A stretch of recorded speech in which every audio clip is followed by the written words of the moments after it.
The wind howled across the dusty plains as the camera pans to an old wooden gate creaking in the evening sun. A soft voice, trembling yet commanding, says, "Don't touch me there." Her words cut through the silence, heavy with pain, making every viewer lean in closer. What happened next on that lonely ranch would change not just one woman's life, but the destiny of an entire family.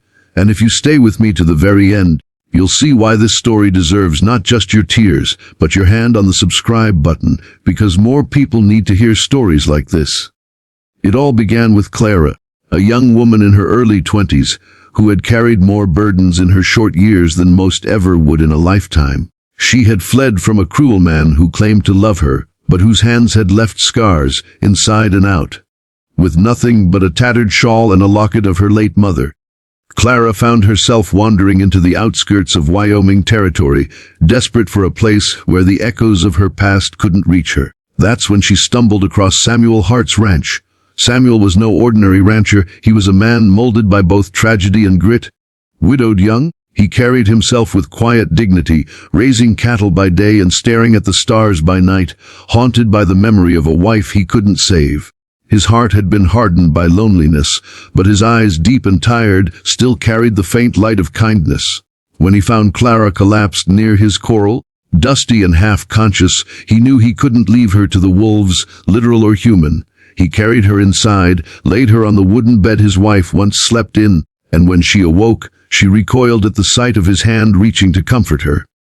"Don't touch me there," she wept, her body trembling like a wild horse cornered. Samuel froze, his rough hand hovering in the air, realizing her fear wasn't of him, but of every ghost that lived inside her.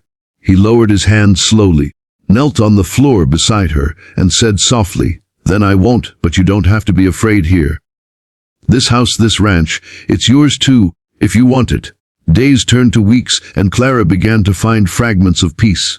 She watched Samuel work the fields, his broad shoulders bent under the sun, and she began helping with chores, feeding the chickens, mending fences, and learning to ride horses. For the first time in years, she felt useful, felt seen. But just when hope was beginning to bloom, shadows from the past returned. The cruel man she had run from, a gambler named Curtis Malone, rode into town, spreading lies and staking claim over her as though she were cattle he owned. Curtis found his way to Samuel's ranch one night, kicking open the door with a sneer. "She's mine," he spat, gripping Clara's wrist with the same violence that once left her broken. Her eyes widened in terror, but before she could scream, Samuel stepped between them. The room shook with tension, the crackle of the fire lighting Samuel's weathered face as he said, "Not here. Not ever again." Curtis laughed, drawing his pistol with the arrogance of a man who had taken what he wanted his whole life. The rancher didn't hesitate. He lunged, pushing Clara aside, the two men crashing into the table, splintering wood and sending lanterns toppling. The fight was brutal, fists, blood, the metallic flash of a blade. Clara, paralyzed with fear at first, suddenly remembered Samuel's words, "You don't have to be afraid here." Summoning courage she never knew she had, she grabbed the broken end of the lantern stand and struck Curtis, buying Samuel a moment to wrestle the gun away. But just as the fight seemed won, a gunshot echoed through the cabin. Curtis fell, clutching his side, but so did Samuel. His body crumpled, blood soaking through his shirt as he collapsed onto the floorboards. Clara fell beside him, sobbing, "No, no, don't leave me. Not you. You're the first man who ever saw me as more than a possession." With the sheriff's arrival, Curtis was dragged away in chains, cursing and broken. But the real fight was still in the cabin, where Samuel lay dying in Clara's arms. She pressed her hands against the wound, whispering prayers through tears. The ranch hands and neighbors rushed in, helping her carry him to the doctor in town. For 3 days, Clara barely slept, refusing to leave his side. And in that waiting, something shifted inside her. She realized that pain doesn't have to chain a soul forever. Sometimes it can carve out space for a new kind of love. Against all odds, Samuel survived. When he opened his eyes and saw Clara sleeping in a chair beside him, her hand clutching his, he whispered with a cracked voice, "You stayed." She woke, tears spilling down her cheeks, and replied, "Because you're worth staying for." The ranch would never be the same again. Not because it was bigger or richer or safer, but because now it held two people who had been broken and had chosen to heal together. Clara no longer wept with fear when someone reached for her. She wept with gratitude, knowing she had found someone who would never cross the lines of her trust. And Samuel, once a man who thought love had died with his wife, realized that love doesn't run out. It multiplies when you give it away. So when the wind howls across the dusty plains and folks whisper about the rancher and the girl who once cried, "Don't touch me there," they don't speak of weakness. They speak of courage. They speak of healing. They speak of a love that was born out of pain, but grew into something stronger than fear. And if you've stayed with me until this moment, let this story remind you. Healing is possible, love is real, and second chances do exist, even in the Wild West. If this touched your heart, give this video a like, share it with someone who needs hope today, and don't forget to subscribe to the channel. Because more stories of courage, healing, and redemption are waiting for you, and you won't want to miss them. The desert wind whistled through the broken fence posts, carrying with it a strange sound. It wasn't the rustle of cattle, nor the low groan of the ranch's windmill. It was a cry, raw and trembling. "Don't touch me there." The words cracked like a whip in the still air, and they belonged to a young woman named Clara. Her voice was soaked with pain, heavy with a past too cruel for her age. She had run far from the life she once knew. Her dress was torn, her shoes thin from miles of walking, and the locket around her neck, the only thing she had left from her late mother, was all that tethered her to hope. For weeks she had hidden in forests, barns, and abandoned cabins, running from a man who treated her not as a partner, but as property. Curtis Malone, a gambler, a drinker, a brute, had stolen years of her life and nearly stolen her will to live. By the time Clara reached the outskirts of Wyoming, her body could carry her no longer. She stumbled through a wooden gate, past a corral where horses shifted nervously at the sight of a stranger. The sun dipped low, painting the sky in streaks of crimson. When Samuel Hart, owner of that ranch, spotted her crumpled form, Samuel was a man shaped by hardship. Tall, broad, his face carved by sun and sorrow, he carried with him the weight of years spent alone. He had buried his wife 3 winters ago, and since then every sunrise was simply another day to endure. He worked the cattle, fixed the fences, and rode into town only when absolutely necessary. His heart had been locked tight until Clara appeared at his gate. He lifted her into his arms with surprising gentleness, carried her into his cabin, and laid her on the bed his wife once slept in. Hours later, when she awoke, she recoiled at the sight of his hand reaching to comfort her. "Don't touch me there," she wept, curling into herself like a frightened child. Samuel froze. His weathered hand hung in the air, then slowly lowered. He understood. Her fear wasn't of him, but of ghosts that clung to her skin. Kneeling beside her, he said softly, "Then I won't. But you don't have to be afraid in this house. You're safe here." For days, Clara barely spoke. She ate in silence, moved quietly through the cabin, and flinched at every sudden sound. But Samuel didn't push. He gave her space, leaving warm bread on the table, showing her how to draw water from the well, and teaching her the rhythm of ranch life. Slowly, Clara began to uncoil. She learned to gather eggs, mend fences, even saddle a horse under Samuel's patient guidance. Each task gave her a fragment of the self she thought she'd lost.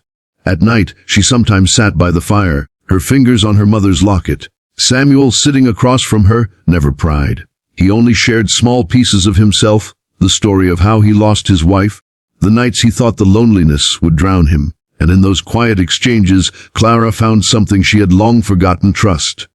But shadows are never far behind. One evening, a ranch hand returned from town with troubling news. Curtis Malone was asking questions, waving around Clara's name, claiming she was his missing woman. The sheriff had warned him to mind his business, but everyone in town knew Curtis was the kind of man who didn't take no for an answer. Clara's face went pale when Samuel told her. Her hands shook, but Samuel steadied her with a look that carried both steel and warmth. "You're not his, not now. Not ever again." Still, unease lingered in the air. Every creak of the barn door, every haul of the coyotes in the night made Clara's heart race. She had found safety, maybe even the beginning of healing. But danger was closing in. And as the chapter of her life on Samuel's ranch unfolded, the final lines were being written in town. Where Curtis Malone mounted his horse, a cruel grin stretching across his face, the stage was set for a storm that would test them both. Chapter 2, the knock came like thunder. 3 sharp bangs rattled the cabin door just as dawn broke. Samuel reached for his rifle, but before he could lift it, the door swung open. Curtis Malone stepped inside, his hat tilted low, his smirk oily and cold. "There you are," he sneered, his eyes locking on Clara. "Ran off and thought you could hide. You're mine, girl. Always were, always will be." The Clara froze, her body stiff with terror. Curtis reached for her wrist, gripping it like iron. Before she could cry out, Samuel stepped between them, shoving Curtis back. The room trembled with tension. Samuel's voice was low, dangerous, "Not here, not ever again." Curtis laughed, the sound dripping with arrogance. "She's my property, Hart. You think you can stand in the way of what's mine?" His hand moved for the pistol at his belt. The fight exploded in an instant. Samuel lunged, knocking the gun away, and the two men crashed into the table, shattering it into splinters. Fists flew, blood spattered. Curtis pulled a knife from his boot, slashing wildly, catching Samuel across the shoulder. Clara's scream filled the cabin. She stood frozen for a heartbeat. Then something inside her snapped. She wasn't the broken woman who had stumbled through Samuel's gate weeks ago. She grabbed the broken end of a lantern stand, her knuckles white, and struck Curtis across the head. He stumbled, dazed, but before Samuel could disarm him completely, the pistol clattered back into Curtis's hand. The gunshot rang out like a cannon. Curtis fell, clutching his side, but so did Samuel. The bullet had torn through him. His body collapsed onto the floorboards, blood spreading like ink across his shirt. Clara dropped beside him, her hands pressing desperately against the wound. "No, no. Don't you leave me." "Not you." Neighbors and ranch hands rushed in moments later, subduing Curtis until the sheriff arrived to drag him away in chains. But Clara barely noticed. Her world had narrowed to Samuel's fading breath. She rode with him through the night to the town doctor, refusing to let go of his hand. For 3 days, Samuel hovered between life and death. Clara sat by his side, her locket pressed against her lips as she prayed for the first time in years. She thought of every kind word he had spoken, every act of patience, every moment he had shown her that love did not have to hurt, and she realized. He wasn't just the man who had saved her life. He was the man who had given her reason to live again. On the 4th morning, Samuel's eyes flickered open. His voice was weak but steady. "You stayed," but Clara's tears fell freely as she whispered, "Because you're worth staying for." The days of recovery stretched long, but they were filled with something new. Hope. Clara no longer flinched when Samuel reached for her hand. Samuel no longer walked the ranch with the weight of solitude pressing him down. Together, they found strength in each other's scars. By the time Curtis Malone's trial ended with him sentenced to rot in prison, the ranch had already transformed. It wasn't just a place of cattle and fences anymore. It was a place of healing. A place where Clara learned to laugh again. A place where Samuel discovered that love does not die when one chapter ends. It is born again in the courage to open your heart. And so, when people in town whisper about the rancher and the girl who once cried, "Don't touch me there," they don't speak of weakness. They speak of triumph. They speak of a love that grew from ashes and became stronger than fear. And if you've stayed with us until now, let this story remind you, healing is real, courage is possible, and second chances do exist, even in the Wild West. If this story touched your heart, hit that like button, share it with someone who needs hope, and subscribe for more Wild West stories of redemption and love. Because every tale deserves to be told, and you won't want to miss the next one.